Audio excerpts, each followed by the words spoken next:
మీకు తెలుసు, నాకు తెలుసు, అదేంటంటే ఏంటది? Year of expansion. కానీ విన్న వాక్యం విశ్వాసంతో వాళ్ళు జతపరచలేదు కనుక ఆ వాగ్దానం అంతా ఏమైందంటే ఆ సంవత్సరంలో నిష్ప్రయోజనం అయిపోయింది. సో ఈరోజు చాలా ప్రయాసతో కూడిన ఒక ఆలోచన అది, ఇయర్ ఆఫ్ ఎక్స్పాన్షన్ ప్రభువు చేయాలని. కానీ దాంట్లో మీరు అందరూ పాలిభాగస్లు అవ్వాలనేది నా ఆలోచన. సో చర్చ్ జస్ట్ కేవలం అటెండ్ అవ్వద్దు, కానీ పార్టిసిపేట్. ఇప్పుడు మనం చూడండి, చాలా చైర్స్ ఉన్నాయి. ఆఫ్ కోర్స్ కొంతమంది నిజంగా మన చర్చ్ అంతా ఇప్పుడు ఫుల్ హౌస్ లేదు, ఎందుకంటే వాళ్ళందరూ ఎగ్జామ్స్ అని ఇంటికి వెళ్ళిపోయారు. కానీ బట్ యెట్ మనం చేయాల్సింది మనం చేయాలి. Try to involve as many people as you can. ఎవరెవరు చెప్పాలో వాళ్ళకి మీరు చెప్తున్నారా? Introducing, telling. మీ పార్ట్ చేస్తే మీరు చాలు, ఎందుకంటే తర్వాత చేయాల్సింది ఆయన చేసుకుంటాడు. ఎందుకంటే ఆయన చేస్తే ఆయనకన్నా బాగా ఎవరు చేయలేరు. బట్ మనం చేయాల్సింది ఏంటి? What can we do? Okay, మీకు తెలుసు మన ప్రతి సండే సర్వీస్ మార్నింగ్ 9కి స్టార్ట్ అవుతుంది. అలాగే ముఖ్యంగా మన ఇగ్నైట్ ఎవ్రీ వెన్స్డే సాయంత్రం 7. చాలా మిస్ అవుతున్నారు కానీ but it's going really good. నేను ఎప్పుడు నమ్ముతాను, ఎప్పుడు మన చర్చలో చెప్పే ఒక కొటేషన్ ఏంటంటే, ఒక చర్చ్ యొక్క నిజమైన స్ట్రెంగ్త్ ఆదివారం కాదు, ఆదివారం లేనప్పుడు. ఒక చర్చ్ యొక్క నిజమైన బలం ఆదివారం ఎంతమంది వస్తున్నారని కాదు, మిగిలిన రోజులు ఎంతమంది వస్తారనేది. సో మన చర్చ్, నేను జస్ట్ ఆదివారం అటెండెన్స్ చూడట్లేదు. ఆదివారం అటెండెన్స్ అయితే ప్లీజ్ కాదు, we're looking for all ministries around. So మీకు వీలైనంత వరకు అందులో పార్టిసిపేట్ చేయండి. అలాగే ఎవ్రీ థర్స్డే షైన్. ఎంతమంది జాయిన్ అవుతున్నారో? షైన్ జరుగుతుందా మీకు? నాకు వినపడుతున్నాయి స్టోరీస్, చాలా బాగా జరుగుతున్నాయని, ప్రేయర్స్ జరుగుతున్నాయని. So praise God. అలాగే ఎవ్రీ ఫ్రైడే అవుట్ రీచ్, అది కూడా చాలా బాగా జరుగుతుంది. We're praying for various things. చాలా చాలా వేరే వేరే విషయాల కోసం ప్రేయర్ చేస్తున్నాం. వాటన్నిటికీ జవాబు ఒకరోజు వస్తుంది. అలాగే ఎవ్రీ సాటర్డే మనకు తెలుసు ఇక్కడ మ్యూజిక్ స్కూల్ జరుగుతుంది, సండే మ్యూజిక్ స్కూల్ జరుగుతుంది, ముఖ్యంగా ఆరాధన జరుగుతుంది. వీటన్నిటిలో మీరందరూ యాక్టివ్ పార్ట్ తీసుకోవాలని, యాక్టివ్ పార్ట్లో మీరు అందరూ సహకరించాలని మా ఆలోచన. వీలైనంత వరకు మీరు అందరూ ఇందులో పార్టిసిపేట్ చేయాలని నా ఆలోచన. అలాగే ఇతరులను కూడా మీరు దీనికి ఇన్వైట్ చేయండి. ఓకే, మీకు హ్యాపీగా ఉంది ఈరోజు? చూడండి ఎన్ని చైర్స్ ఎంటీ ఉన్నాయి. Are you happy for that? Okay, so next week ఆ పై week so we have to do our thing. Okay, పోయిన మండే మన చర్చ్ని మీకు తెలుసు ఎవ్రీ మంత్ ఫస్ట్ వీక్ అలాగే ఫస్ట్ మండే మనం ప్రేయర్ డ్రైవ్కి వెళ్తాం. ఓకే, లాస్ట్ జూలైలో మనం ఒక 10 మెంబర్స్ కలిపి బస్ స్టాండ్కి వెళ్ళాం. బస్ స్టాండ్ ప్రేయర్ చేసాం. కానీ మొన్న ఎంతమంది వచ్చారు తెలుసా? Only two. But still prayer goes on. So నేను కెన్నీ బయలుదేరి బాల్లకి స్టేడియం, ఆ స్టేడియంకి వెళ్ళి అక్కడ ఉన్న రోజు వాకింగ్ చేసి జాగింగ్ చేసే వాళ్ళు ఉంటారు కదా, సో వాళ్ళ గురించి, ఆ ప్లేస్ గురించి. So we prayed. And next month ఇంకొక ప్లేస్ ఉంటుంది. So every month first Monday సాయంత్రం 6 to 7 ఓన్లీ 1 hour ఉంటుంది. ఓకే, సో వీలైనంత వరకు మీరు పార్టిసిపేట్ చేయండి, మీకు తెలిసిన వారికి మీరు తెలియజేయండి. అలాగే మన చర్చ్ యొక్క సోషల్ మీడియా హ్యాండిల్స్ అన్నీ మీకు తెలుసు. యూట్యూబ్లో మన ప్రసంగాలు అప్లోడ్ అవుతున్నాయి, ఇన్స్టాగ్రామ్లో మన షార్ట్స్ అప్లోడ్ అవుతున్నాయి, ఫేస్బుక్లో కూడా షార్ట్స్ అప్లోడ్ అవుతున్నాయి. ముఖ్యంగా మన చర్చ్ ఫొటోస్ మాత్రం ఇన్స్టాగ్రామ్లో మాత్రమే అప్లోడ్ అవుతాయి. అది ద రివైవల్ చర్చ్ అమలాపూర్ అనే పేజ్లో ఉంటుంది ఇన్స్టాగ్రామ్. స్పర్జన్ డేవిడ్ పాల్ అనే పేజ్లో ఓన్లీ వీడియోస్ అప్లోడ్ అవుతుంటాయి. ఫొటోస్ మాత్రం ఓన్లీ ద రివైవల్ చర్చ్ దాంట్లో ఉంటాయి. సో వీలైనంత వరకు మీకు కుదిరితే షేర్ చేయండి. నేను ఎప్పుడు షేర్ అనగానే ఎప్పుడు ఓకే, ఫోటో షేర్ చేయమని కాదు, కానీ but if you like the content, ఈ వాక్యం ఇంకొకటి టచ్ అవుతుంది అంటే మాత్రమే షేర్ చేయండి, లేకపోతే ప్లీజ్ డోంట్. అలాగే మన సాంగ్ ట్రయల్స్ జరుగుతున్నాయి, ప్రేయర్ చేయండి. ఆ సాంగ్ మనకున్న ఒక వే, ప్రభువా మా చేతులు కష్టజీతం దీవించు అని చెప్పడానికి దేవుడికి మనం అడుగుతున్న ఒక విన్నపం అది. ఆ సాంగ్ దీవించబడి అనేక మందికి ఆ సాంగ్ దేవుడు దీవెనకరంగా చేయాలి. ఆమెన్. చాలామంది అలుగున్నారేంటి ఈరోజు సంగతి? వర్షాలు పట్టలేదన్నా? లేదా ఎగ్జామ్స్ దగ్గరికి వచ్చేస్తున్నాయన్నా? ఇంకెన్ని రోజులు ఉంది ఎగ్జామ్స్?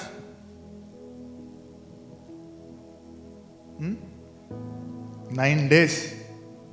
9 daysలో exams. So I hope you all prepared by now. Okay, so ఈరోజు ఒక ఇంట్రెస్టింగ్ సబ్జెక్ట్ మీకు పెట్టాలనుకుంటున్నాను. అందుకన్నా ముందు will pray for a minute. Okay, మీ దగ్గర ఉన్న ఇయర్ ఆఫ్ ఎక్స్పాన్షన్ కార్డ్స్ తీయండి అండ్ విల్ ప్రే. ఈరోజు విశ్వాసం ఇదిగో మరొకసారి నువ్వు ఇచ్చిన వాగ్దానాన్ని జ్ఞాపకం చేసుకొనిచున్నాం. మా కళ్ళ ముందు కనపడుతుందంటే అంతా ఎడారి, మా కళ్ళ ముందు కనపడుతుందంతా నిరుత్సాహం, మా కళ్ళ ముందు కనపడుతుందంత ఎంటీ. ఈ ఖాళీ చైర్స్ ఉన్నప్పటికీ కానీ మేము నమ్ముచున్నాం నువ్వు మేము లెక్క పెట్టలేనంత మందిని తీసుకొస్తావని. మా ముందు ఎడారిగా ఉన్నా మేము నమ్ముచున్నాం ఈ ఎడారిలో మాకు సెలయేర్లు ప్రవహింపలు చేసేలా చేస్తావని. మా ముందు తండ్రి ఎండిపోయిన ఈ పొలంలో ఉన్నప్పటికీ మేము నమ్ముచున్నాం ఎండిపోయిన పొలాన్ని నువ్వు సస్యశ్యామలమైన పొలంగా చేస్తావని.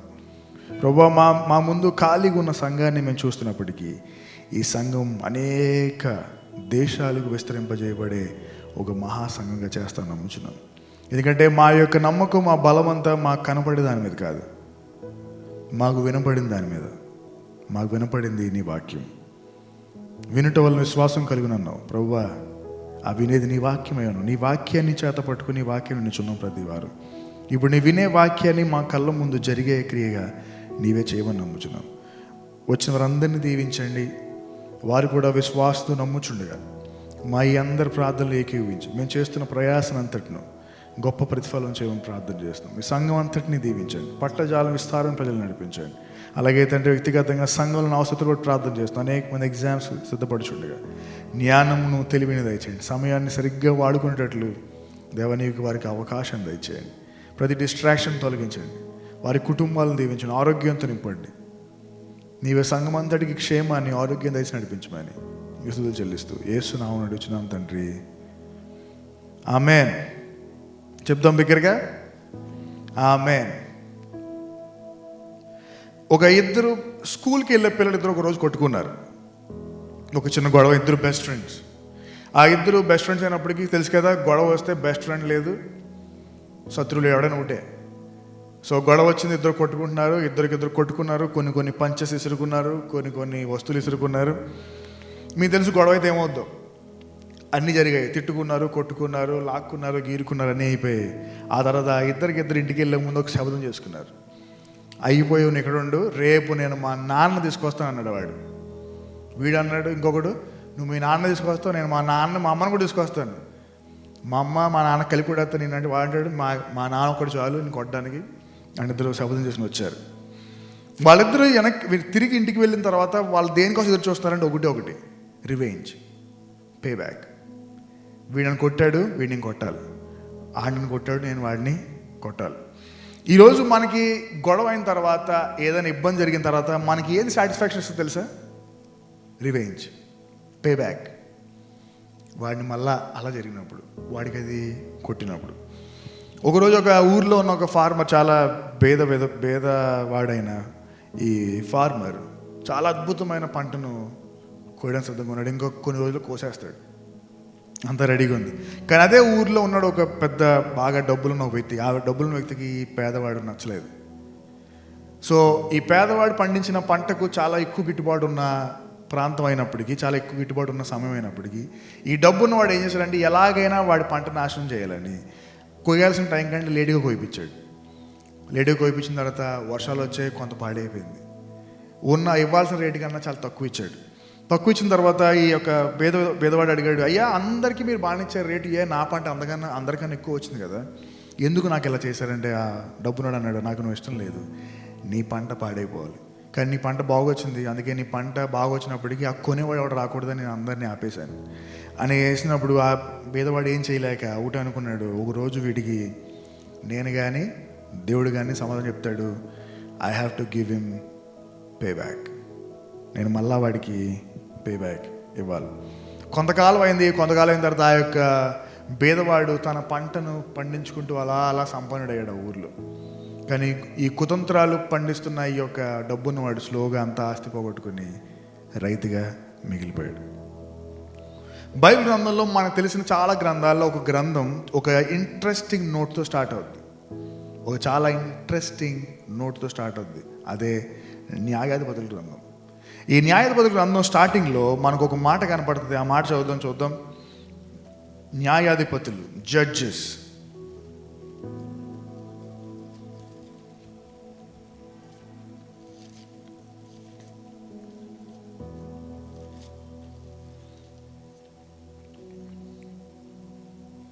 మొదటి అధ్యాయం మొదటి వచనం.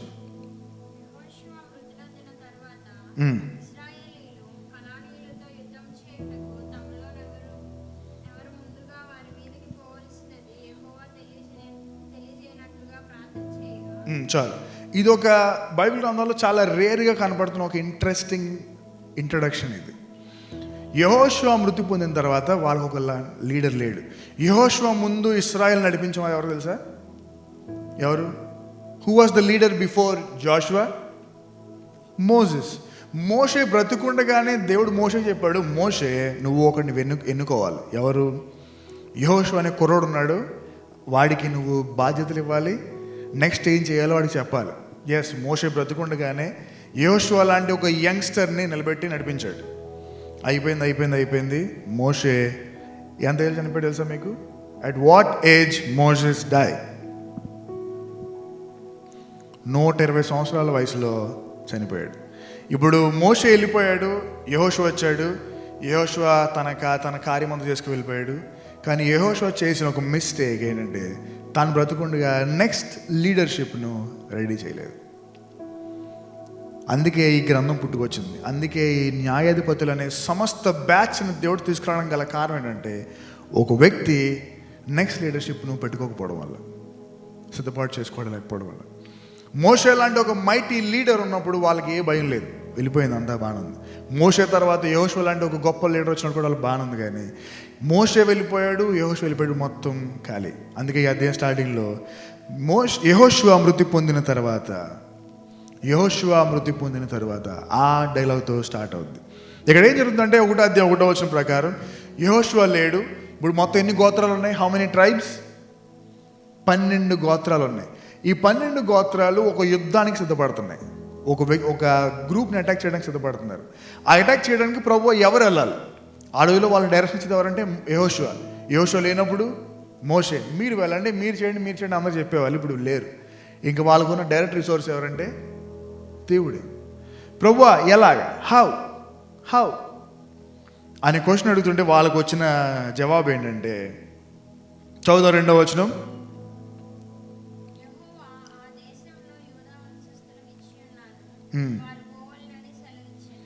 సో ఇప్పుడున్న 12 గోత్రాల్లో ది స్ట్రాంగెస్ట్ ట్రైబ్ ఏంటి తెలుసా మీకు? యూదా గోత్రం, JUDA, the tribe of JUDA. ఈ 12 గోత్రాల్లో ది వీకెస్ట్ గ్రూప్ ఏంటి తెలుసా మీకు? చదువు, అదే వచనంలో ఉంటుంది, 3వ వచనం.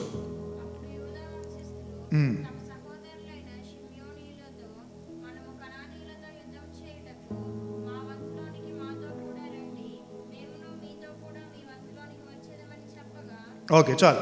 ఇప్పుడు అన్ని గోత్రాలు ఉన్నాయి. యూదా గోత్రం, బెంజమిన్ గోత్రం, ఎఫ్రాయిం గోత్రం, నఫ్తాలి గోత్రం, గాద్ గోత్రం, అషేర్ గోత్రం, ఇలాంటి ఇన్ని గోత్రాలు ఉండగా ఎందుకు ఓన్లీ సిమియోను గోత్రాన్ని అడిగారు? Any answers? యూదా అనేది స్ట్రాంగెస్ట్ గ్రూప్, చాలా మైటీ ఫోర్స్ ఉన్న గ్రూప్ అది. వాళ్ళ తర్వాత ఇంకా చాలా గ్రూప్స్ ఉన్నాయి, కానీ ఎందుకు సిమియోను గోత్రాన్ని మాత్రం అడిగారు?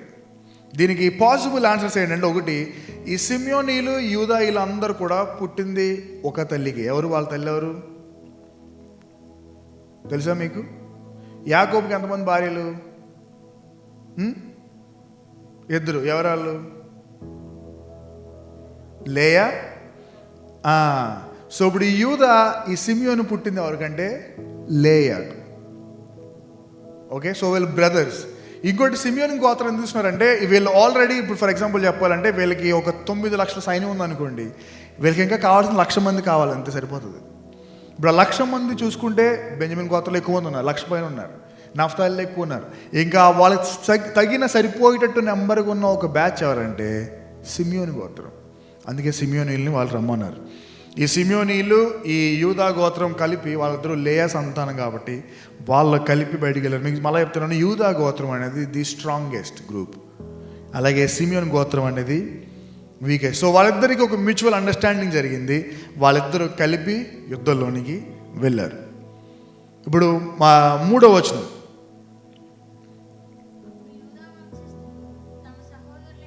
ఓకే, 4వ వచనం.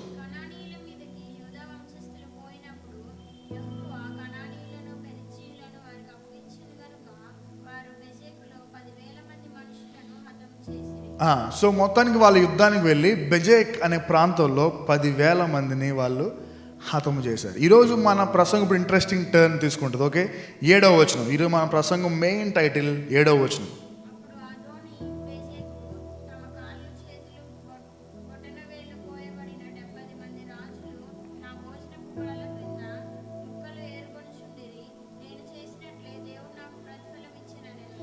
ఓకే, ఇప్పుడు ఈ అదోని బెజేక్ ఒక ఇంట్రెస్టింగ్ స్టేట్మెంట్ ఇస్తున్నాడు. మీకు ఇప్పుడు తెలియదు ఏం జరుగుతుంది ఏంటో. అది తెలియాలంటే మళ్ళీ పైకి వెళ్ళి రావాలి. 5-6 వచనాలు.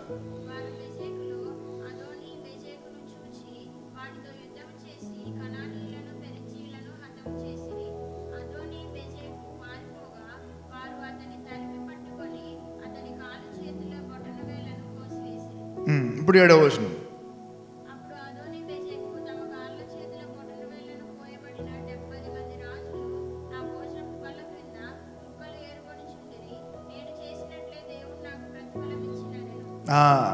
ఈరోజు ఈ గ్రంథంలో ముఖ్యంగా ఈ వచనంలో మనకు కనపడుతున్న ఒక వ్యక్తి ఎవరంటే అదోని బెజెక్. వాడి పేరు అదోని.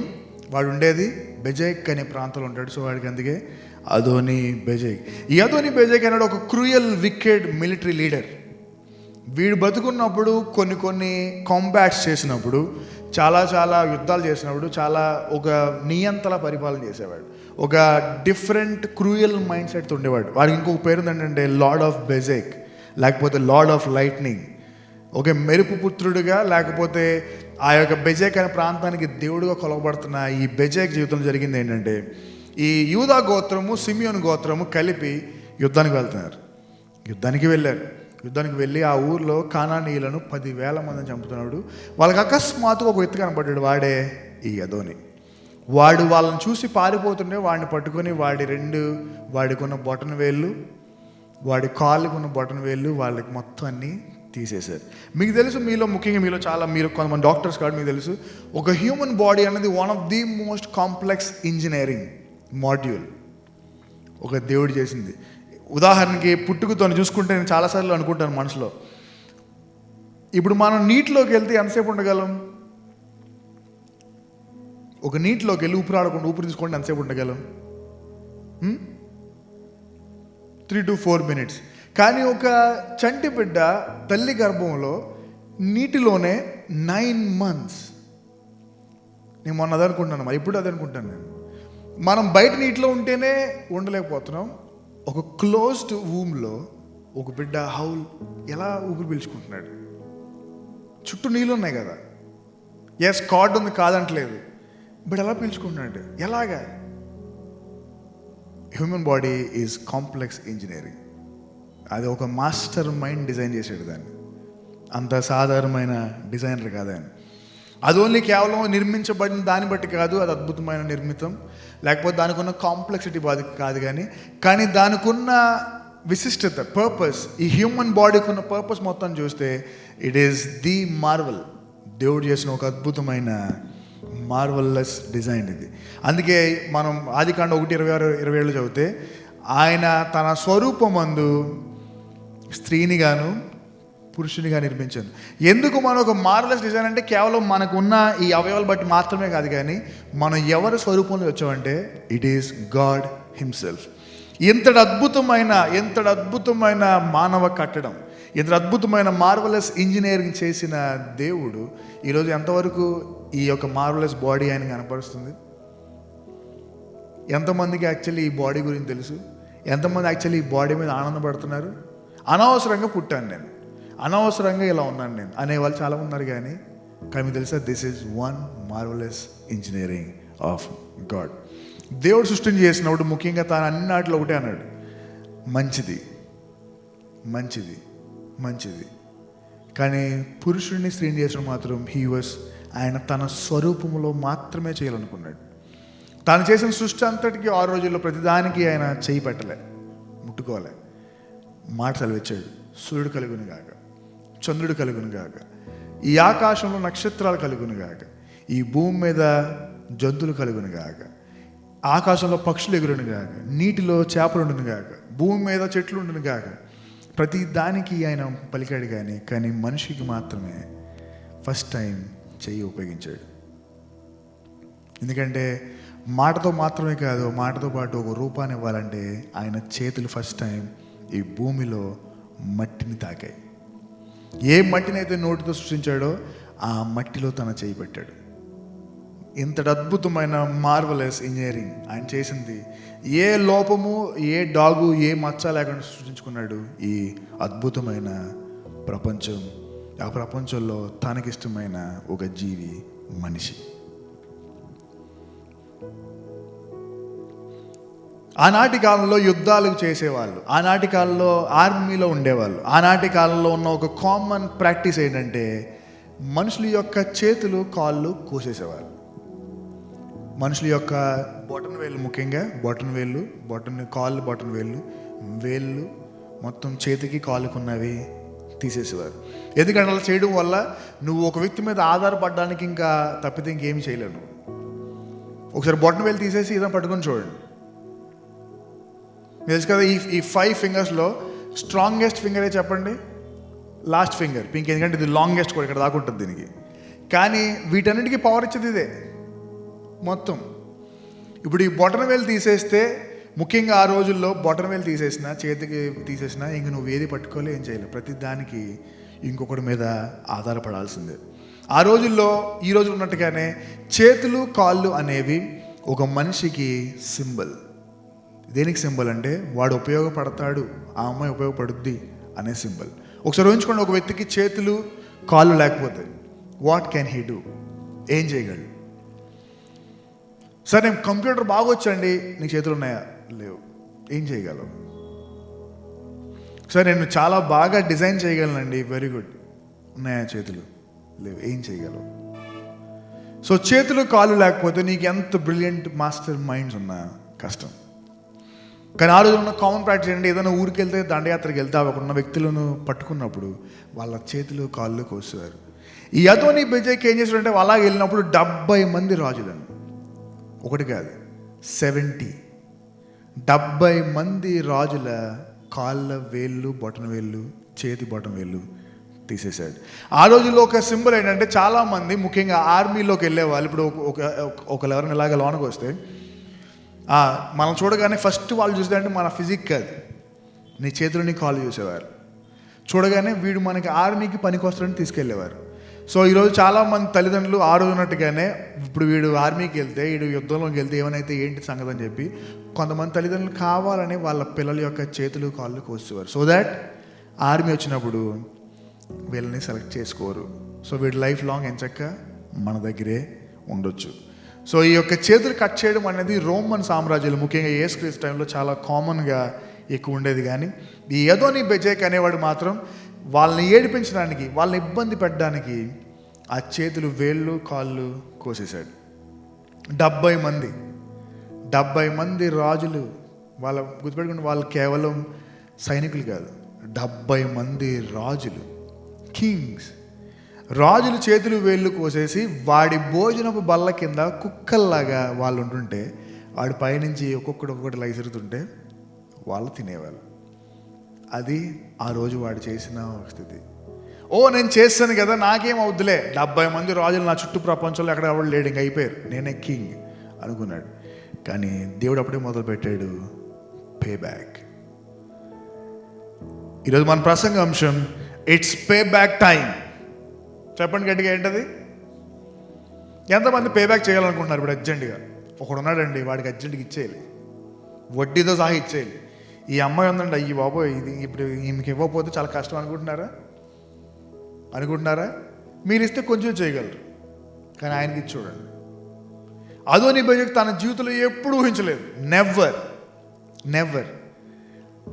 నేను 70 మంది రాజుల చేతులు వేళ్ళు కోస్తాను కదా, ఎవడేమంటాడు అనుకున్నాడు. కానీ అనుకోని ఒక యుద్ధం అది, కేవలం కనానీయుల కోసం చేస్తున్న యుద్ధం అది.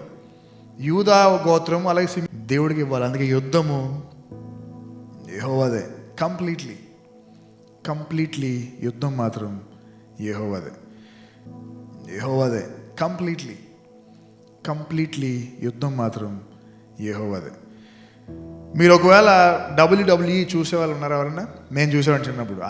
నా ఫేవరెట్ WWE చిన్నప్పుడు. ఇప్పుడంటే పోయింది అనుకోండి. ఆ WWEలో చాలా సంవత్సరం అంతటికి కొన్ని సిరీస్ జరుగుతుండే. Survivor series, elimination chamber, WrestleMania అని జరుగుతుంది. అందులో ఒక సిరీస్ పేరు పే బ్యాక్.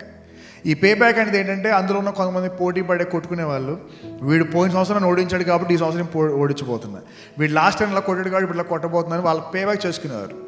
ఒక WWE లాంటి సిరీస్లోనే పే బ్యాక్ జరుగుతుంటే గుర్తుపెట్టుకోండి, మానవ జీవితం జరగదు అనుకుంటున్నారా? లేదా దేవుడు చూడలేదు అనుకుంటున్నారా? లేదా దేవుడు చేయలేదు అనుకుంటున్నారా? లేదా దేవుడు చేయలేడేమో అనుకుంటున్నారా? కానీ గుర్తుపెట్టుకోండి, దేవుడు చేస్తాడు. God will God will do.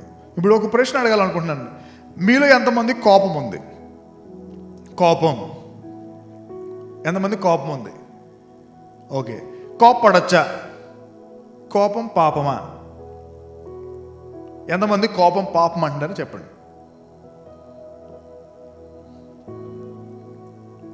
కోపం పాపమా? ఈరోజు చాలా సంఘాల్లో ఉన్న ఒక ఆలోచన ఏంటంటే కోపపడకూడదు, అది పాపం. కానీ బైబిల్ సెలవిస్తుంది కోపపడుడి కానీ పాపం చేయకుడి. నీకు ఒక వ్యక్తి మీద కోపం ఉండొచ్చు, అది మనిషికి దేవుడు ఇచ్చిన ఒక భావోద్వేగం. కానీ ఆ కోపం నిన్ను పాపంలో నడిపించకూడదు. అంటే పాపం అంటే ఏంటి? ఒకడి మీద ఉన్న కోపం నీకు పగగా రగిలి ఆ పగ నిన్ను వాడిని చంపేలా చేయకూడదు. ఆ పగతో నువ్వు వాడిని హింసించకూడదు. కోపపడడం తప్పు కాదు. ఇప్పుడు ఉదాహరణకి కోపపడడం అంటే చాలామంది చర్చెస్లో అనుకుంటారు కోపపడకూడదని చెప్పి, ఎవడన్నా కొట్టినా కూడా లేదా ఎవడన్నా ఏడిపించినా కూడా అలా ఉండాలనుకుంటారు. కాదు కాదు కాదు కాదు మనిషికి దేవుడిచ్చిన కోపం అది. ఒక చిన్న దోమ నైట్ ఇబ్బంది పెడితేనే కోపం వచ్చేద్దాం మనకి, అవునా? అది కనబడదు, రాత్రి లైట్లు ఆఫ్ చేసి ఉంటాయి, కరెక్ట్గా అది ఇలా తిరుగుతుంటుంది, అసలు వచ్చే సౌండ్కే చిరాకు వస్తుంది. ఓకే, మళ్ళీ ఒక క్వశ్చన్, ఇది ఒక సైన్స్ క్వశ్చన్. ఎంతమంది దోమ సౌండ్ చేస్తుందని అంటారు? దోమలు అరిస్తే సౌండ్ వస్తుంది అంటారు, ఎంతమంది నమ్ముతారు అది?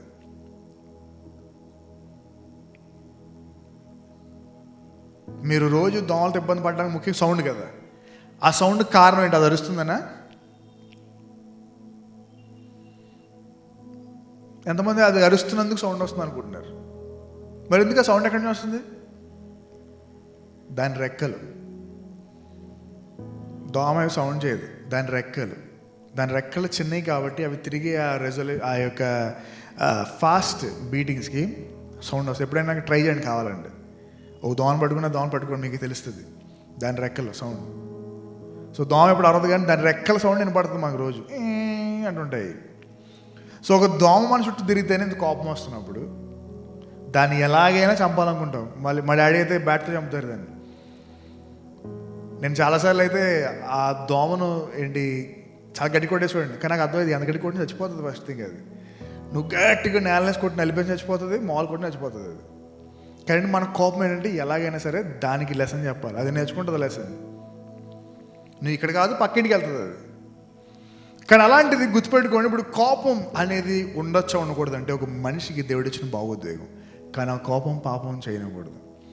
ఈ అదోని బెజెక్ 70 మంది రాజులను తన కాళ్ళలో పెట్టుకున్నాడు. 70 మంది, గుర్తుపెట్టుకోండి, 70 వాళ్ళ కాళ్ళు బొటన వేళ్ళు తీసేసి భోజన బల్ల మీద ఫుడ్ రోజులా గెంటుతుంటే వాళ్ళకి పట్టుకుని తినడానికి కూడా వేలు లేనప్పుడు ఇంక వాళ్ళు వాడే ఒకే అస్త్రం ఏంటి సార్? నేల మీద ముఖాన్ని పెట్టి ఆహారం తినేవాళ్ళు. వాళ్ళ పోనీ సైనికులు కాదు, భటులు కాదు, కానీ రాజులు. ఇక నా లైఫ్, నేను ఈ బెజెక్ ప్రాంతానికి కింగ్, ఒక మిలిటరీ లీడర్, నాకేమవుద్దు అనుకున్నాడు. అనుకోని ఒక యుద్ధం అదోని బెజెక్ దొరికాడు. సో దేవుడు ఆ రోజు ఆ యుద్ధాన్ని చేయడానికి గల కారణం ఏంటంటే కేవలం కననీల్ని చంపడానికి మాత్రమే కాదు, కానీ అదోని బెజెక్ లాంటి వాడికి ఒక పే బ్యాక్ టైం ఇచ్చాడు. He gave. మీ జీవితంలో ఉన్నాయా పే బ్యాక్స్? ఇవ్వాలనుకుంటున్నారా? మీరు నేను ఇస్తే కొంచెం ఇవ్వగలరు, కానీ దేవుడు ఇస్తే చాలా దూరం తీసుకెళ్తాడు. హౌ దిస్ ఆల్ అంటే దేవుడు చేసే పే బ్యాక్ చాలా భయంకరంగా ఉంటుంది. మొత్తం సమస్తాన్ని, పాస్ట్ ప్రెజెంట్ ఫ్యూచర్ మొత్తాన్ని చూపించగలడు దేవుడు. అదోని బెజెక్ 70 మందిని చేస్తే ఏముందని అనుకున్నాడు. ఒక అనుకోని చిన్న యుద్ధంలో దొరికాడు అదోని బెజెక్ ఎలాగైతే 70 మంది చేతులు బొటన వేళ్ళు చేతులు కాళ్ళు నరికాడు, అలాగే దొరికారు. ఇప్పుడు ఈ యొక్క పే బ్యాక్ అనే సిరీస్లో, ఈ పే బ్యాక్ అనే ఈ యొక్క ప్రసంగంలో నేను 3 విషయాలు చాలా క్లుప్తంగానే చెప్పి ముగించాలనుకుంటున్నాను. దేవుడు పే బ్యాక్ చేస్తే ఏం చేస్తాడు? దేవుడు ఒక వ్యక్తికి గనక ఈ పే బ్యాక్ మొదలు పెడితే ఏం చేస్తాడంటే, మొదటిది, గాడ్ హ్యూమిలియేట్స్ అండ్ హంబుల్స్. దేవుడు గనక పే బ్యాక్ చేస్తే దేవుడు కించపరిచి తగ్గిస్తాడు. మీరు ఎప్పుడైనా ఎవరైనా కించపరచాలనుకున్నారా? అంటే ఇంకో వ్యక్తి మిమ్మల్ని కించపరిచినందుకు మీరు కించపరచాలనుకున్నారా? మనం పెద్ద చేయలేము. కానీ దేవుడు కనుక కించపరిస్తే ఒక వ్యక్తిని, దేవుడు కనుక తగ్గించాలనుకుంటే వాడు లెగలేని స్థాయికి తీసుకెళ్ళిపోతాడు దేవుడు. ఈ అదోని బెజెక్ 70 మంది రాజులను కించపరిచి రోజు ఏడిపిస్తున్నాడు వాళ్ళని. ఇప్పుడు ఒక రోజు వచ్చింది, సేమ్ అదే దాన్ని తీసుకెళ్ళిపోయాడు దేవుడు. So God humiliates and humbles. గలతీ రాసిన పత్రిక 6వ అధ్యాయం 7వ వచనం.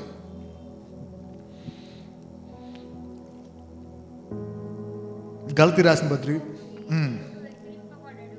మనుషుడు ఏమి విత్తునో ఆ పంటనే కోయును. సో నువ్వు ఒకవేళ ఇతరుల వ్యక్తులకు మంచిని విత్తుతున్నావా, అయినా ప్రజలు నీకు కీడు విత్తుతున్నారా, అయితే నువ్వు నిశ్చంతగా ఉండాలి. ఏంటంటే ఒకరోజు నేను లేపుతాడు దేవుడు, చాలా హై లేపుతాడు. కానీ నేను కించపరచినోడిని సేమ్ అదోని బెజెక్ లాగా వాడు సిగ్గుపడి, వాడు అవమానపడి ఆల్మోస్ట్ నేల మీదకి తీసుకొస్తాడు దేవుడు. కానీ నువ్వు ఇప్పటి నుంచే ఇతరులను హింసిస్తూ, ఇతరులను ఏడిపిస్తూ, ఇతరులని బాగా ఇబ్బంది పెడుతున్నావా, అయితే చాలా జాగ్రత్తగా ఉండాలి. ఒకరోజు నువ్వు ఎలాగ ఏడిపించావో అదే నువ్వు చూడబోతున్నావు. ఎగ్జాక్ట్గా చూస్తావు. లేదా అందరిని ఒకేలా ట్రీట్ చేస్తూ, చాలా వరకు ప్రేమిస్తూ, అందరికీ దేవుని ప్రేమను చూపిస్తున్నావా, ఖచ్చితంగా గొప్ప పంటనే కోస్తావు. ఈ అదోని బెజెక్ అందరిని ఏడిపిస్తూ నా లైఫ్ హ్యాపీగా ఉంటుంది అనుకున్నాడు. కానీ ఆఖరికి దేవుడు ఆ హ్యాపీ లైఫ్లో ఒక టర్నింగ్ పాయింట్ తీసుకొచ్చాడు. అదోని బెజెక్ కూడా 2 చేతులకి వేలు లేక, 2 కాళ్ళకి వేలు లేక 70 మంది రాజులు కొంతకాలంగా ఎంత బాధపడుతున్నారో అదే బాధ తీసుకొచ్చాడు. దేవుడు ఏడిపిస్తాడు, దేవుడు తగ్గిస్తాడు.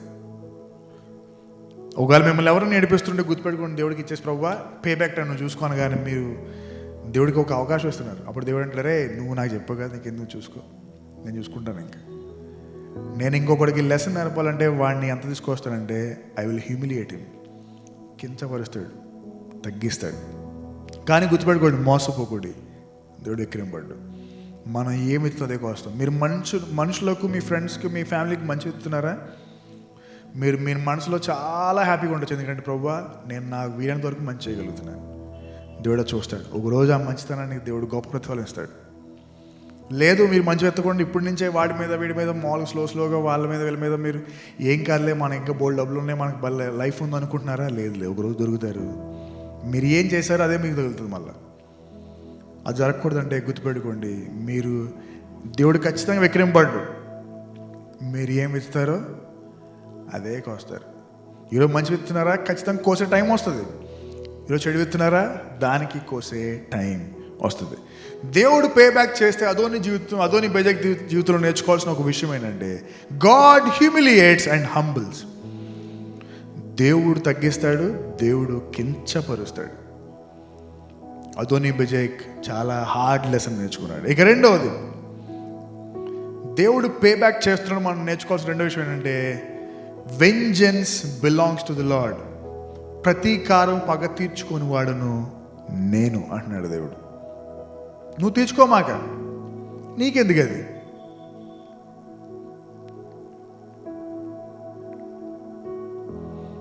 ద్వితీయోపదేశకాండం 32వ అధ్యాయం 35వ వచనం.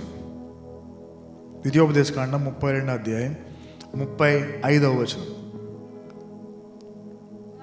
వారి కాలు జారుకాలమున పగ తీర్చుటయు ప్రతిఫలమిచ్చుటయు నావే. వారి ఆపద్దినము సమీపించును. చాలు ప్రతీకారము పగ తెచ్చుకుంటుంది ఆయనదే. మీకెందుకు దాని గురించి, ఎందుకు భయం మీ గురించి? లేదండి వాడు నన్ను ఎంత హింసించాడండి, ఎంత ఇబ్బంది పెట్టాడండి, వాడు చాలా హ్యాపీగా కార్ల మీద కార్లు కొనుక్కుని అనుకుంటున్నారా? లేదు ఒక రోజు వస్తుంది చూడండి. మీరు మీ ముందు వాడు కారు మీద కారు వేసుకుని వెళ్ళి మీ రోడ్డు మీద నడుస్తుంటే మీ మీద నీళ్ళు జిమ్ ఉండొచ్చు కార్లు వేసుకుని. ఓ రోజు వస్తుంది చూడండి, మీరు నడిచినట్టుగా వాళ్ళు నడుస్తారు, అప్పుడు మీరు కార్లో తిరుగుతారు. దేవుడు తిప్పగలడు స్టోరీ. మనకి పోయిన సంవత్సరం బాగా ఫేమస్ అయిన పాట ఏమైనా చేయగలవు కథ మొత్తం మార్చగలడు ఆయన. కానీ గుర్తుపెట్టుకోండి, పగ తీర్చుకుంటే ఆయనది. మీరు తీర్చుకోగలరు, రెస్ట్ మనసులుగా మనకు ఉంటుంది, నేను కూడా చేయలేదు అని. కానీ మీరు ఎంత చేసినా మీరు సాటిస్ఫై అవ్వలేరు. కానీ ఆయన చేస్తే మాత్రం అబ్బో మామూలు సాటిస్ఫాక్షన్ కాదు, అదో రకమైన థ్రిల్. ఈరోజు ఈ పే బ్యాక్లో దేవుడు చెప్తున్న రెండవ మాట, పగ నాది, నేను చేస్తాను, అది నువ్వు వదిలే. లేదు మీరు ఇంకొకరికి ఇబ్బంది పెడుతున్నారా, ఇంకొకరి మీద బాగా పగ తెచ్చుకుంటున్నారా, అది దేవుడు చెప్తున్న వార్నింగ్. నీ మీద పగ తెచ్చుకునేవాడు ఆయనే. గుర్తుపెట్టుకోండి, ఒక మనిషిగా చెప్పేది మాట. నీ మీద పగ తీర్చుకునేవాడు ఆయనే. అప్పుడు ఎంత భయంకరం, ఎంత బాధ గుర్తుపెట్టుకోండి. మీరు వీలైనంత వరకు మనుషులకు సహాయం చేస్తూ మంచిని ఎత్తుతున్నారా, ఆ మంచి ఖచ్చితంగా మీకు త్వరలో మంచి చేస్తుంది. లేదు, మీకు ఉన్నంత వరకు మీకు డబ్బులు ఉన్నాయని, అహంకారం ఉందని, గర్వం ఉందని ఇష్టానుసారంగా అందరిని ఇబ్బంది పెడుతున్నారా, ఇది గుర్తుపెట్టుకోండి, దేవుడు కించపరుస్తాడు, తగ్గిస్తాడు. రెండవది, పగ తీర్చుకుంటాడు. మీకు తెలుసు, ఏ మనిషి అయినా ఏ జంతువు అయినా పగ ఎంతవరకు తీర్చుకుంటాడో తెలియదు, కానీ దేవుడు గనక పగ తీర్చుకుంటే కొన్ని తరాలు తీసుకువెళ్తాడు. కొన్ని తరాలు. అది వెళ్ళకూడదంటే గుర్తుపెట్టుకోండి, మరలా మనుషుడు ఏమిస్తాడో అదే కోస్తాడు. అదోని బెజెక్ 70 మంది రాజులు వేళ్ళు కోసి జీవితం గడుపుదాం అనుకున్నాడు, కానీ మొదటి స్టేజ్ వచ్చేసింది, దేవుడు కించపరిచి తగ్గించేశాడు. రెండవది, దేవుడు పగ తీర్చుకుంటున్నాడు అదోని బెజెక్ మీద. 37వ కీర్తనలు 37వ కీర్తన 8వ వచనం.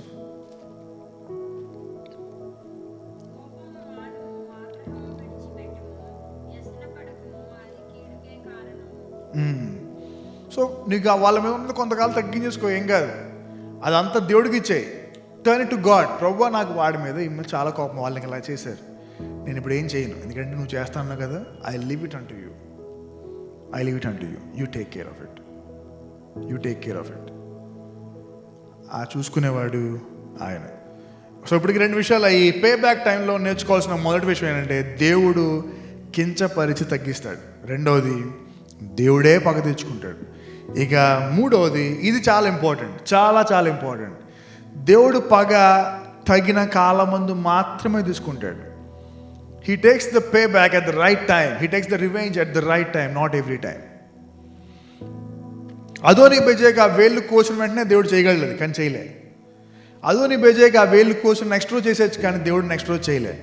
అదోని బెజెక్ ఆ వేళ్ళు కోసం సంవత్సరానికి చేయొచ్చు, కానీ చేయలే. వెయిట్ చేశాడు.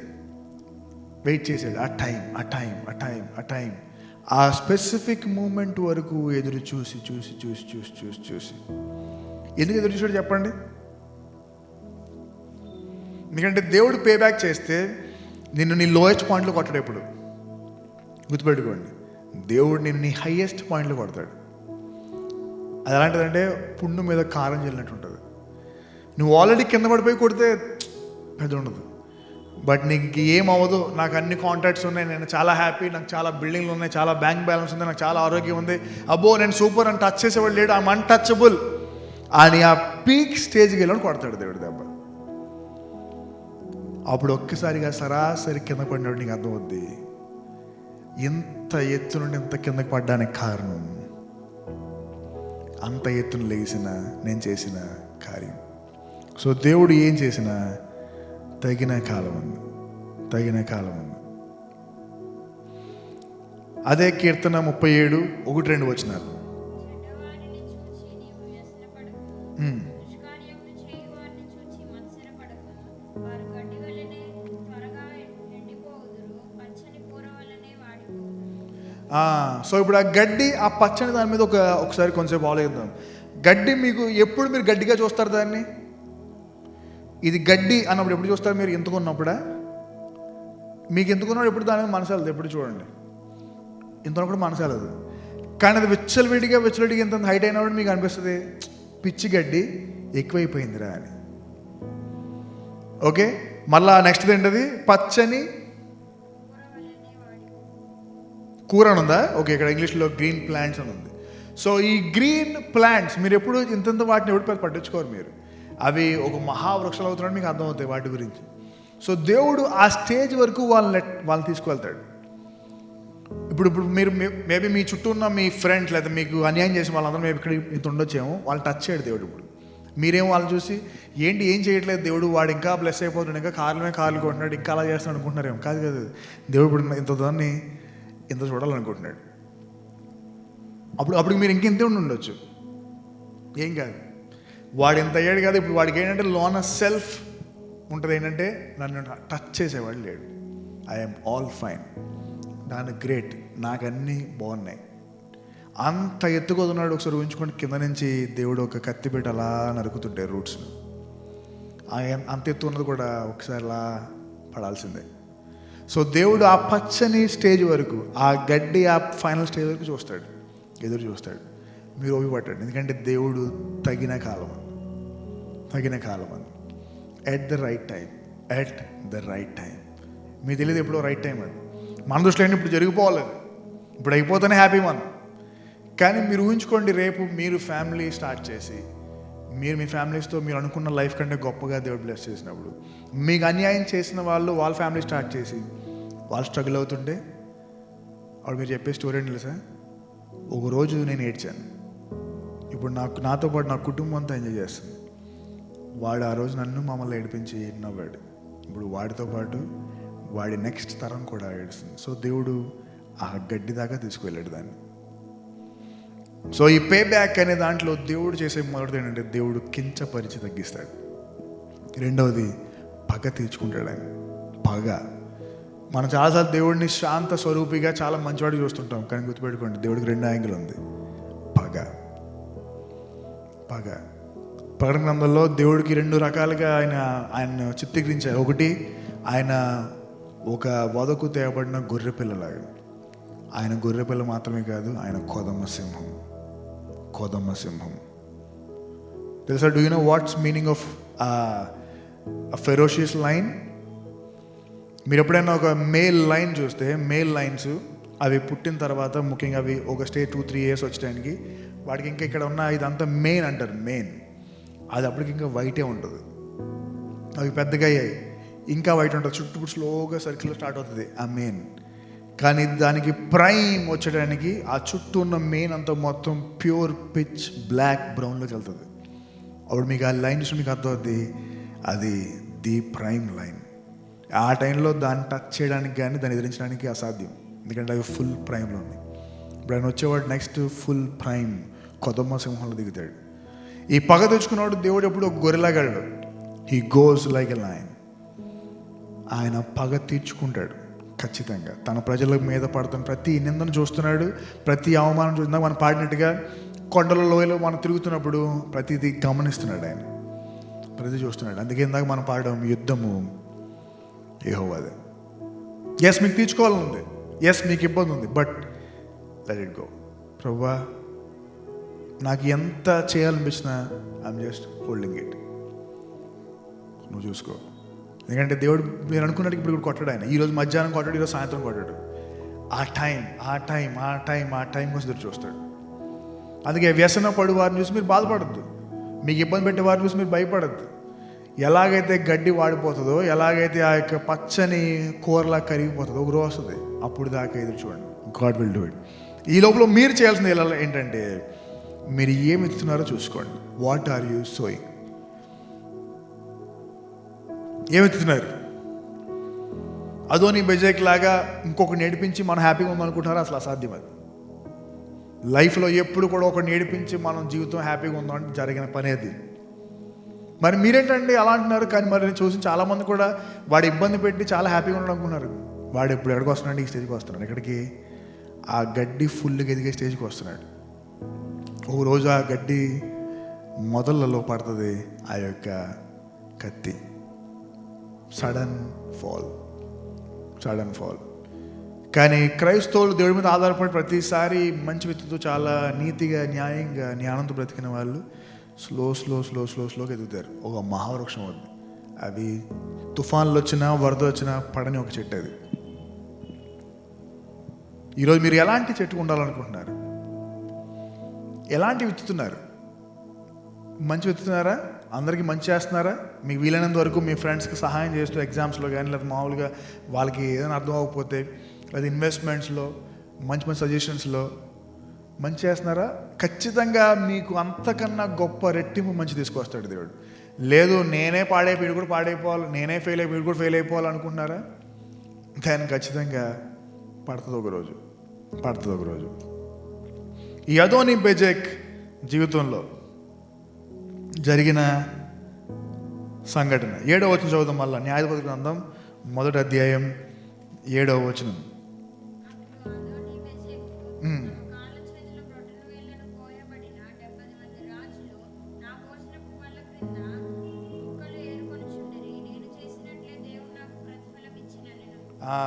ఇప్పుడు 4వ పాయింట్, ఆఖరి పాయింట్ ఏంటంటే, దేవుడు పే బ్యాక్ చేసినప్పుడు వాడికి హిస్టరీ గుర్తు చేస్తాడు, గతాన్ని గుర్తు చేస్తాడు. మీకు తెలుసు కదా, మనకున్న ఒక స్టేట్మెంట్ ఏంటి, తప్పు చేసేసాం, తప్పు కన్నా తప్పు చేసేసాం అనే ఫీలింగ్ ఇంకా బాధ కలిగిస్తుంది. అదోని బెజెక్ తన వేళ్ళు కట్ చేయబడిన తర్వాత అర్థమైంది, నేను ఆ రోజు నా భోజన బల్ల కింద 70 మంది రాజులను రోజు అలా ఏడిపిస్తున్నాను, ఈరోజు నేను చేసిందే నాకు జరిగింది. సో దేవుడు చేసిన 4 ఏంటంటే గతాన్ని గుర్తు చేస్తాడు. ఎవరైతే మీ మీద ప్రతీకారం తీసుకున్న వాళ్ళకి, లేకపోతే మీరు ఇంకొకరికి చేస్తుంటే మీకు రోజు గుర్తు చేస్తాడు గతం. లేదండి నేను మంచి చేద్దాం అనుకుంటున్నారా, very good, if you're doing good all right, మీరు అసలు భయపడడం అవసరం లేదు. లేదు తప్పులు తేడాలు చేస్తున్నారా, అయితే గుర్తుపెట్టుకోండి, మీకు మళ్ళా దేవుడు ఒక రోజు తీసుకొస్తాడు, గతాన్ని గుర్తు చేస్తాడు.